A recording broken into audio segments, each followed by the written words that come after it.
नमस्कार, welcome to मधुका recipes.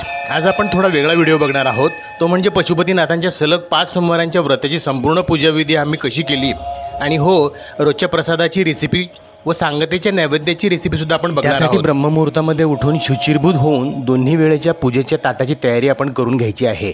त्यामध्ये यथाशक्ती सामग्री असावी, ती अशी: चंदन मिश्रित अष्टगंध, कुंकू, हळद, अक्षता म्हणजे तांदूळ, साखर, पंचामृत, दूध। पानांमध्ये कोणत्याही फळाची पसरट अशी असणारी पानं घ्या।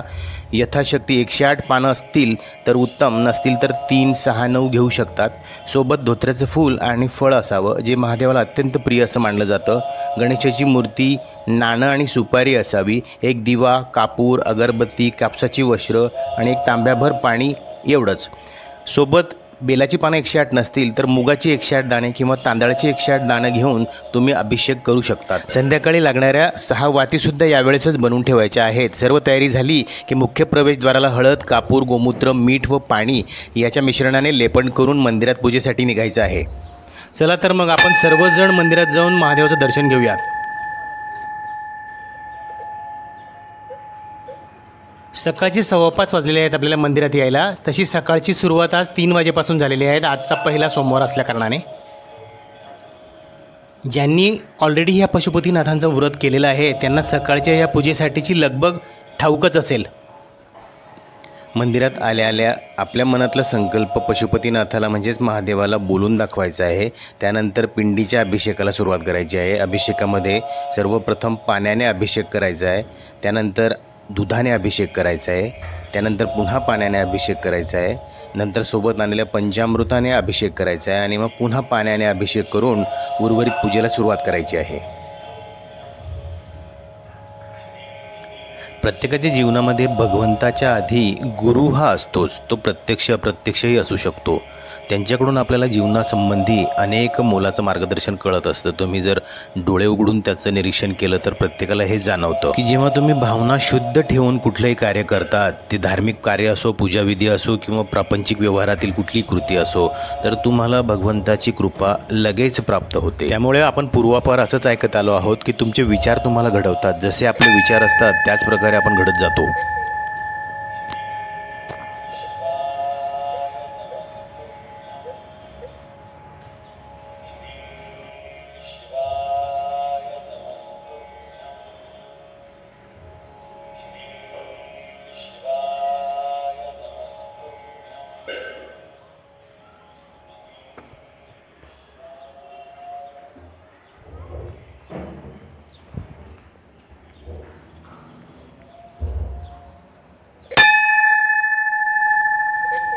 अशा प्रकारे मंदिरातली सकाळची संपूर्ण पूजा आटोपल्यानंतर आपण घरी जातो।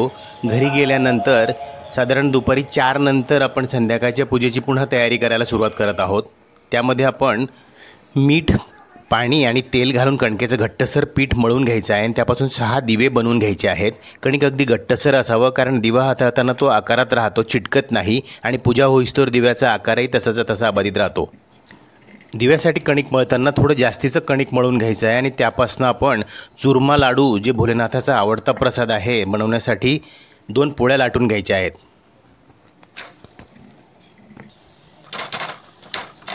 पोळीला छान तेल किंवा तूप तुम्हाला जे आवडत असेल ते लावून खरपूस भाजून घ्यायचे आहे। तुम्ही बघू शकता तव्यावर आपल्या पोळ्या तयार झालेल्या आहेत।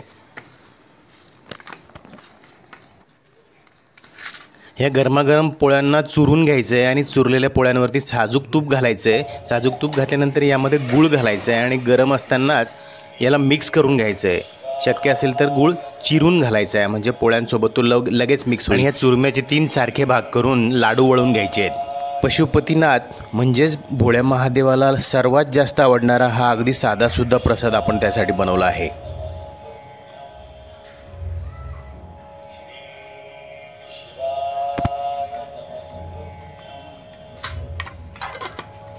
चुरमा लाडूंसोबत संध्याकाळच्या पूजेसाठी कणकेचे दिवे आपण बनवले आहेत। त्यासाठी लागणाऱ्या कापसाच्या वाती आपण सकाळीच ब्रह्ममुहूर्तामध्ये तयार करून ठेवल्या होत्या, त्या यात लावायच्या आहेत। पशुपतीनाथांच्या ह्या व्रतामधली मंदिरातली संध्याकाळच्या पूजेची योग्य वेळ सूर्यास्ताच्या 1 तास आधी किंवा सूर्यास्ताच्या 1 तास नंतरची मानली जाते।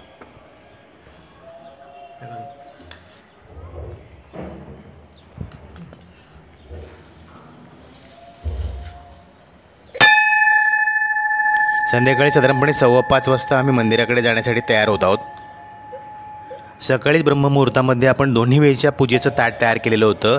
त्यातच आपण आता कणकेचे दिवे आणि प्रसाद ठेवून संध्याकाळच्या पूजेसाठी जात आहोत.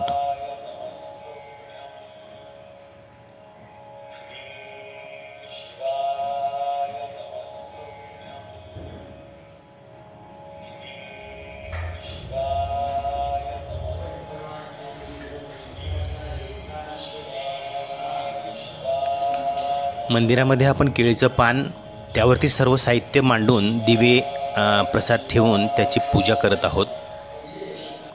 तुम्हाला केळीचं पान उपलब्ध होत नसेल तर दुसरी कुठल्याही फळझाडाची पसरटची पानं घेऊन तुम्ही मांडू शकतात.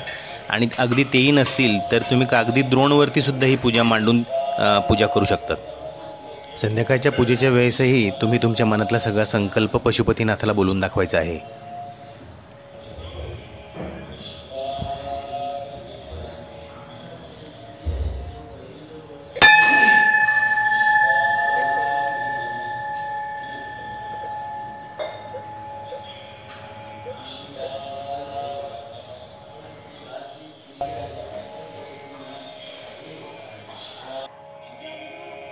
मला पाठवायचं असेल ना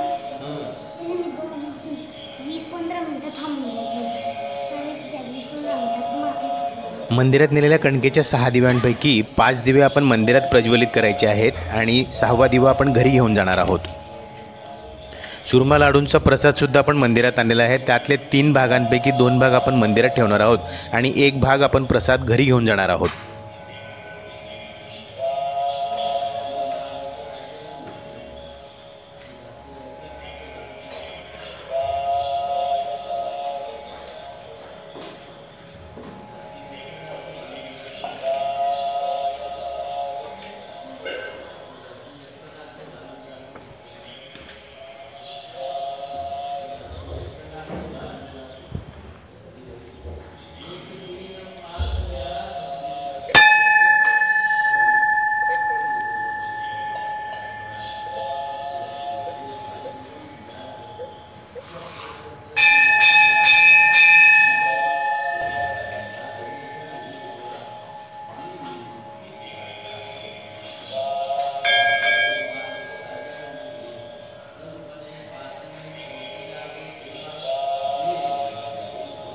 इथलं आपण आपलं दिव्यांचं पूजन आणि पिंडीचं पूजन झाल्यानंतर गणपतीची आणि महादेवाची आरती आपण म्हणणार आहोत. इथे आईसोबत मयूरदादा पूजेसाठी आलेला आहे मंदिरात आणि तो सुद्धा आरत्या म्हणू लागतोय.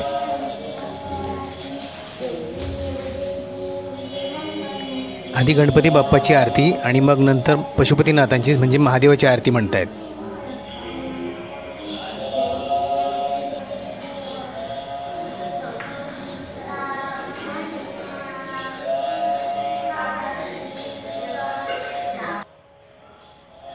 पशुपतीनाथांसाठी आणलेल्या प्रसादाच्या 3 भागांपैकी 1 भाग आपण घरी घेऊन जात आहोत.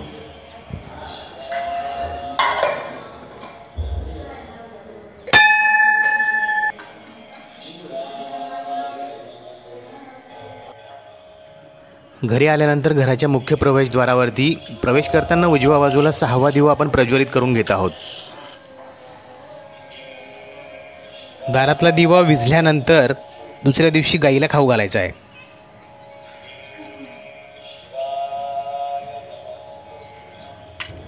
मंदिरातून घरी आणलेला प्रसादाचा 3रा भाग घरातीलच सदस्यांनी ग्रहण करायचा आहे. या पशुपतीनाथांच्या 5 सोमवारांपैकी सलग 4 सोमवारांची अशाच पद्धतीने आपण पूजा केली. 5व्या सोमवारी म्हणजे सांगतेच्या सोमवारी आपण काय केलं ते बघूया. अर्थातच आजही ब्रह्ममुहूर्तामध्ये उठून शुचिर्भूत होऊन दोन्ही वेळेच्या पूजेसाठीचं ताट तयार करून घेतलं आहे. आज उद्यापनाचा सोमवार, त्यासाठी एक नारळ व पंचरंगी धागासुद्धा घेतला आहे.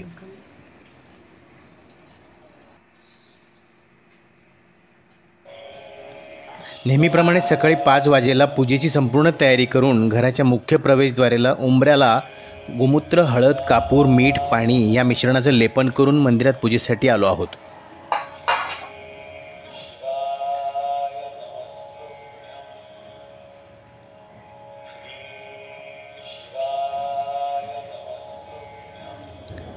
आज पशुपतीनाथांच्या या महाव्रताच्या उद्यापनाचा म्हणजे सलग 5वा सोमवार. आपण मंदिरातली सगळी संपूर्ण अभिषेक व पूजा आटपून आज आपण दुपारी नैवेद्याचा स्वयंपाकसुद्धा बघणार आहोत.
मंदिर प्रांगणातील पिंपळाचं वृक्ष सर्व जगाला आशीर्वादरूपी ऑक्सिजन देण्यासाठी आनंदाने डोलत आहे.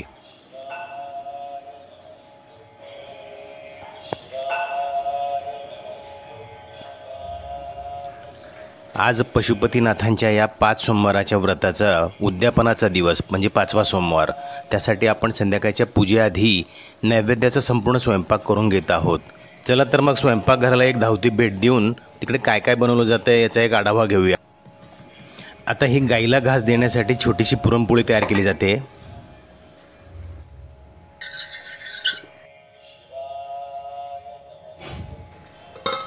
इकडे तव्यावरती पुरणाची पोळी शेकली जाते. इकडे भात तयार आहे.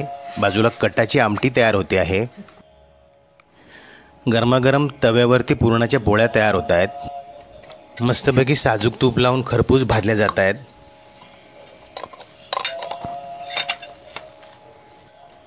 पापड, कुरडया, मिरचीची भजी, कांदा भजी तळून घेऊयात.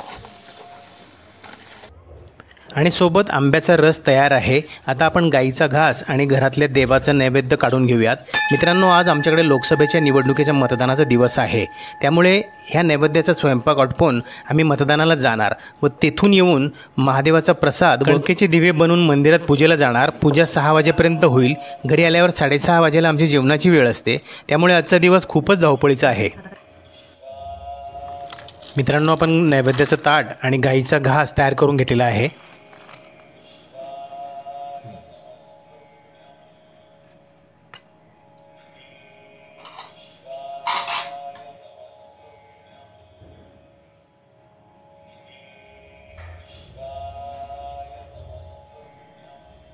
खूप छान.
मित्रांनो, आज व्रताचा शेवटचा दिवस म्हणजे उद्यापनाचा सोमवार.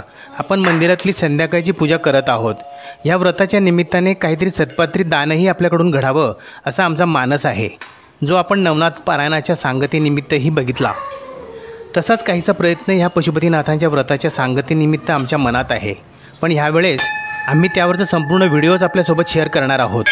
व्हिडिओ शेअर करण्याचा हेतू एवढाच की असा पायंडा पडावा आणि जास्तीत जास्त भाविकांकडून सत्पात्री दान घडावं. आणि अन्नदान हे सर्वश्रेष्ठ दान मानलंच जातं. जय पशुपतीनाथ.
माझ्या